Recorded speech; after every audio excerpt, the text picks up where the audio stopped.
Salam Bapak Ibu Saudara-saudara dikasihi dan diberkati oleh Tuhan. Renungan harian kita pada hari ini diambil dari kitab Roma pasal 14 ayat ke-13, dilanjutkan pasal ke-15 ayat yang kedua. Namun saya ingin mengajak kita fokus pada satu ayat saja, tepatnya pada Roma pasal 14 ayat 17. Demikian firman Tuhan. Sebab kerajaan Allah bukanlah soal makanan dan minuman, tetapi soal kebenaran, damai sejahtera, dan sukacita oleh Roh Kudus. Bapak Ibu saudara-saudari yang diberkati oleh Tuhan, ada seorang teman saya, tentunya bukan Kristen, yang menanyakan begini, kenapa orang Kristen makan babi? Pertanyaan yang menarik. Nah, sebenarnya yang makan babi tidak hanya orang Kristen saja. Ada banyak orang di dunia ini yang makan babi. Kemudian kita juga harus luruskan, orang Kristen bukan makan babi sebenarnya, lebih tepatnya olahan daging babi. Namun inti persoalannya adalah mengapa orang Kristen makan daging babi, padahal di dalam Alkitab, khususnya dalam Perjanjian Lama, hal itu dilarang karena babi dianggap binatang haram. Memang dalam Perjanjian Lama ada larangan demikian. Namun dalam konsep kekristenan, di dalam hukum Taurat itu ada 3 jenis hukum, yaitu hukum moral, hukum seremonial, dan hukum sipil. Baik, hukum moral misalnya 10 hukum. Jangan membunuh, jangan berzina, jangan ucapkan saksi dusta, dan lain sebagainya. Kemudian ada lagi hukum seremonial, adalah aturan tata peribadatan orang Israel. Misalnya kalau berdosa, potong domba, lembu, merpati. Lalu perempuan yang haid tidak boleh datang ke bait Allah. Lalu tidak boleh makan binatang ini dan itu. Ada binatang haram dan halal. Itu semua peraturan dalam hukum seremonial. Kemudian hukum sipil itu semacam undang-undang yang berlaku pada negara Israel waktu itu. Misalnya kalau ada nabi palsu, tangkap dan hukum mati. Lalu ada juga istilah gigi ganti gigi, mata ganti mata. Lalu kalau ada orang yang kedapatan berzinah, rajam dengan batu sampai mati. Itu hukum sipil. Bapak Ibu saudara-saudara yang diberkati, dalam ketiga hukum tersebut mana yang berlaku sekarang? Hukum seremonial dan hukum sipil jelas tidak berlaku lagi sekarang. Kenapa? Karena itu undang-undang negara Israel pada waktu itu. Negara Israel sekarang bahkan tidak lagi memakai undang-undang itu. Dengan demikian hukum sipil tidak bisa kita berlakukan sekarang. Lalu bagaimana dengan hukum moral? Hukum ini harus terus berlangsung sampai kapanpun juga. Kemudian bagaimana dengan hukum seremonial? Hukum ini tidak pernah dimaksudkan untuk berlaku selamanya. Hukum tersebut sifatnya sementara. Kalau kita baca dalam kitab Ibrani pasal 9 ayat 10, karena semuanya itu di samping makanan, minuman, dan pelbagai macam pembasuhan hanyalah peraturan-peraturan untuk hidup insani yang hanya berlaku sampai tiba waktu pembaharuan. Nah, itu adalah konsep hukum seremonial. Hukum seremonial hanya berlaku sampai tiba waktunya pembaharuan. Ada kata sampai di situ yang menunjukkan ada batasan. Contoh, bila ada pengumuman bahwa libur masuk kantor sampai tanggal 20. Nah, apakah setelah tanggal 20 masih libur atau tidak? Bapak Ibu saudara-saudara yang dikasihi oleh Tuhan, hukum seremonial ini hanya berlaku sampai tiba waktu pembaharuan. Kalau begitu, setelah tiba waktu pembaharuan sudah tidak berlaku lagi.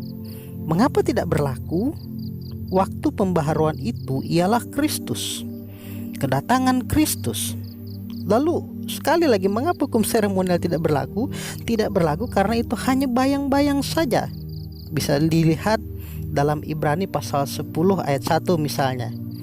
Di situ dikatakan bahwa di dalam hukum Taurat hanya terdapat bayangan saja dari keselamatan yang akan datang, dan seterusnya. Nah, begitu Yesus Kristus datang, dia mati di kayu salib, maka semua hukum seremonial berakhir. Hal tersebut juga dibicarakan dalam Efesus pasal 2 ayat 15. Sebab dengan matinya sebagai manusia, ia telah membatalkan hukum Taurat dengan segala perintah dan ketentuannya, dan seterusnya dan seterusnya. Maka dengan demikian hukum seremonial berakhir setelah kematian Yesus Kristus. Bapak Ibu saudara-saudara yang diberkati oleh Tuhan, hukum seremonial itu apa? Misalnya kalau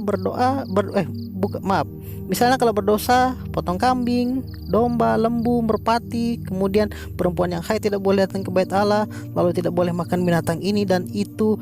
Ada binatang haram dan binatang halal dan lain sebagainya. Nah, karena itu sudah tidak berlaku atau sudah selesai, maka hukum halal haram dalam perjanjian lama tidak berlaku lagi pada zaman sekarang. Karena itu pada zaman perjanjian lama ada orang makan babi maka dia berdosa. Tapi setelah hukum seremonial sudah berakhir, maka orang Kristen makan babi tidak berdosa. Karena itu kita tidak bisa menyalahkan orang Kristen yang makan babi dengan mengutip ayat-ayat dalam perjanjian lama. Karena dalam perjanjian lama hukum seremonial masih berlaku. Nah, kalau mengacu dalam ayat-ayat perjanjian baru, misalnya ada dalam Roma pasal 14 ayat 14. Aku tahu dan yakin dalam Tuhan Yesus bahwa tidak ada sesuatu yang najis dari dirinya sendiri. Hanya bagi orang yang beranggapan bahwa sesuatu adalah najis, bagi orang itulah sesuatu itu najis. Kemudian masih di Roma pasal 14 ayat yang ke-17. Sebab kerajaan Allah bukanlah soal makanan dan minuman, tetapi soal kebenaran, damai sejahtera dan sukacita oleh Roh Kudus. Kemudian ada satu ayat lagi yang membahas itu secara ketat, yaitu Kolose pasal 2 ayat 16 sampai dengan yang ke-23. Saya bacakan ayat 16 dan ayat 17 saja. Karena itu janganlah kamu biarkan orang menghukum kamu mengenai makanan dan minuman, atau mengenai hari raya, bulan baru, ataupun hari Sabat. Semuanya ini hanyalah bayangan dari apa yang harus datang, sedang wujudnya ialah Kristus. Dengan demikian Yesus menyatakan bahwa semua makanan halal. Karena itu orang Kristen boleh makan daging babi.